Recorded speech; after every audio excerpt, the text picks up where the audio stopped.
See how the text messages travel with me? Once I walked in. That's a good idea for a restaurant. Chick waff. You can make chick waff, scale it, sell it to 7-Eleven and make it like just a really unhealthy 3 in the morning chick waff. Yeah, like that's the market. Munchy food, just really, you know, really sugary, really salty.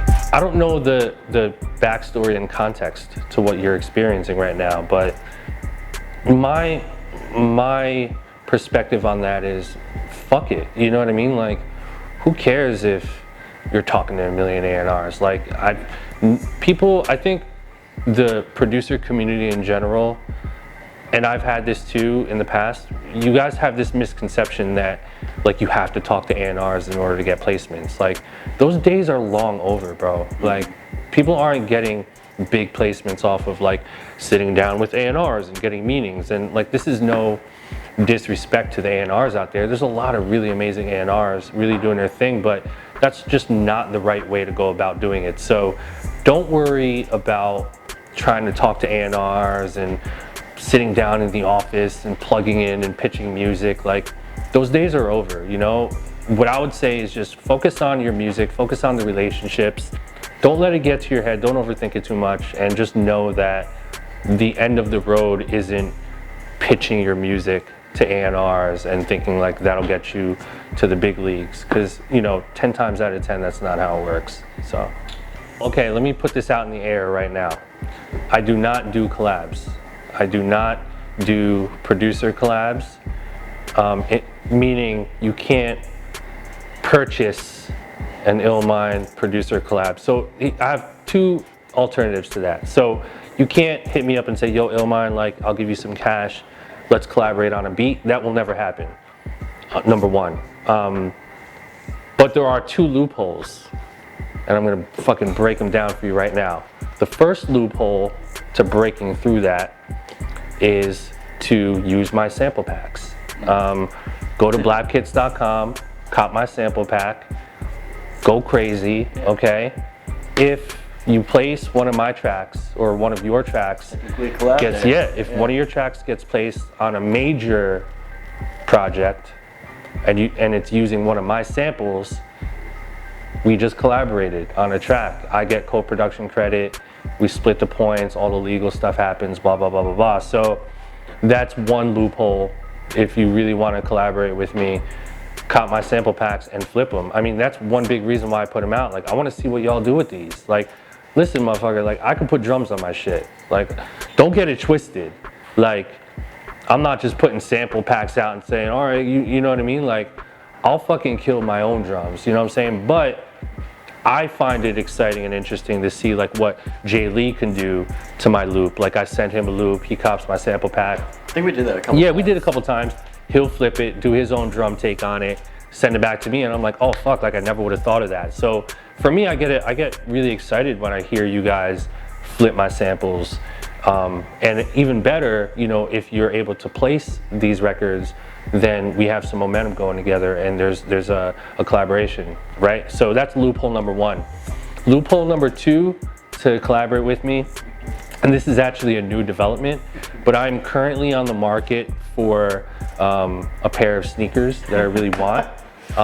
They're the YEEZY Desert Rat, the YEEZY 500 Desert Rats, which they drop in April. So it's basically like the blush. They have a blush colorway of the sneakers right now, the 500 Desert Rats, but they're dropping a yellow colorway in April, and it's been on sale for a while. I can't get my hands on it, and I wear a size 10, 9.5 works. So if you wanna, and this is to my producers or rappers, if you want an Illmind beat and you're a rapper, all you have to do is get me a size 10 or a 9.5 in the Desert Rat 500 Yeezys in yellow, okay? The yellow colorway, not the blush colorway, the yellow colorway that drops in April. Get me a pair of those and I'll give you a beat. Simple as that. I'll do the same. Shoot me a DM, shoot me a DM on Instagram if you cop them. take a picture with your hand, boom, Illmind, I got the sneakers, I'm a rapper, I want, you know, let me get the beat, and then we'll do it. I'll give you a fucking beat. You know, I'm not gonna give you 10 beats to choose from. I'm gonna give you a couple that you could choose from, and then that's it, done. And then give me the sneakers, that's it. If you're a producer and you want to collab, same thing, cop the sneakers for me, show me you got them, and then once I have them in my hand, I need to like have them in my hand, guys, then we'll do a collabo. And you have my word, like I'm not out here like trying to dick people around, like I just want the sneakers. So favorite song I made with a major artist still, I mean there's so many, but to this day I think it's Love Yours by J. Cole. Yeah, you know, that was just such a special moment for me and him, and that was just a special album to be on. And I think the reason why I love that record so much is how deeply it impacted people. You know, like one of my greatest achievements is the fact that I produced a record with someone like J. Cole, and for a record to be able to really impact people like very deeply, to the point where, you know, finding out that there's people out there that heard the song and like decided to like not commit suicide, you know what I mean? Like really just very deep emotional stuff. And the fact that I was able to produce that record and manifest that record out into the universe, it makes me feel so humbled and so great. And so shout to you guys, man, for really loving that record. And so I think that's still currently like #1 for me because of the way it impacted people. So, and I couldn't have done it without my man Cardiac and Critical, who co-produced that with me. So shout to you guys. I'm still waiting for mine. Yeah, you know, Jay's waiting, but it's gonna happen. You know, like, by the way, like my man Jae Lee here, you can point the camera to him, like he's on the grind. You moved out here in New York, and like 2 months ago now. 2 months ago, and like me and Atlas first heard your stuff like what, a couple years ago, and really loved your beats. Feedback Friday, loved your beats, and we connected, and we finally met, and then you moved out here. So now you're like on the grind. I think a lot of people, a lot of upcoming producers could relate to your situation because you're in the trenches right now. Like you're out here, you're doing what you can, you're hustling to make some bread. Right. Jumping around, but you're also focused on making tracks, like, you know, developing artists. So like what's life for you right now in the trenches, in the grind? Well, what are you doing right now? Sleeping on a lot of couches. That's yep. the thing. We've all been there. Yeah. For me, it was the floor. The floor. I was sleeping on like a hard floor. Yeah. That's worse than I was my sleeping situation. on a hard floor. Yeah. Just like a lot of collaborating with you know, people I've met up here. Putting the groundwork and just going to like a ton of networking events. That's like, I've gone to like, I don't know, 30 networking events. Like it's crazy the amount, and because Atlas, he hooked all those up for the most part. You know, just going to a lot of coffee shops and cooking up beats. That's really been the spot lately, since I don't have like a spot yet. Just pop on the beats and cook beats and soy milk.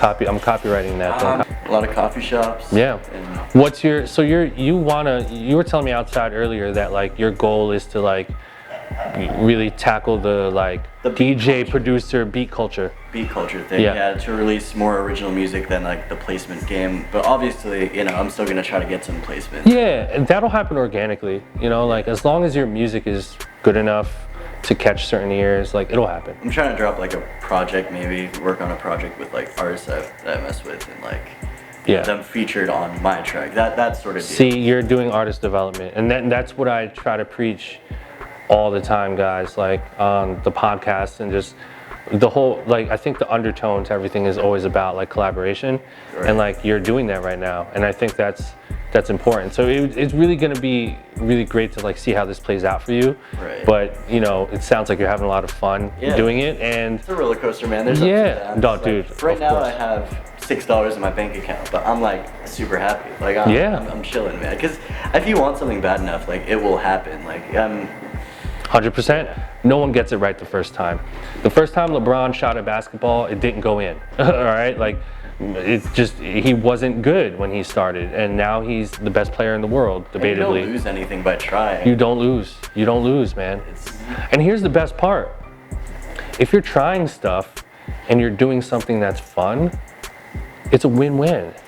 it's a complete win-win because you're enjoying what you're doing anyway. So it goes back to picking something you love doing, because like the grind won't be as bad. Just like you, Jay, like, you know, I mean, the grind is like tough right now, but you're doing what you love, and that's making it easier for you to continue to go because you're loving what you're doing. Yeah, it's keeping me on my toes. Yep. And just, you know, I know why I'm here every single second just because of my environment and, you know, my situation right now, which I love, because back in North Carolina, I was getting like too comfortable. Just, Yeah. like, kind of No, but listen, you took initiative. You're sitting here right now. Right.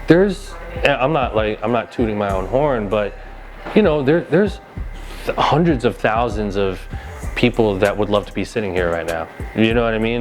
But you're sitting here. Out of all the people, all of 7 billion people in the world, in this moment, it's me and you. You know what I mean? Like that's a testament to your grind, your hunger, your passion, your work ethic. That's why you're sitting here right now. And so that's why I'm confident that you will reach those milestones eventually, because you're just headed on that right pathway. Like it's just inevitable, you know, like people work so hard to just be in that chair, and you're here now. So yeah, it'll happen. Yeah. Let me give you the short answer to publishing. Publishing is like real estate. You gotta look at it like a house, right? So when you buy a house, the house is valued. There's a value, right? It's worth something. So you invest. People buy houses because they want to invest their money into a house so that the value grows over time, and they make money over time, right? And that's kind of the premise behind it. Yeah.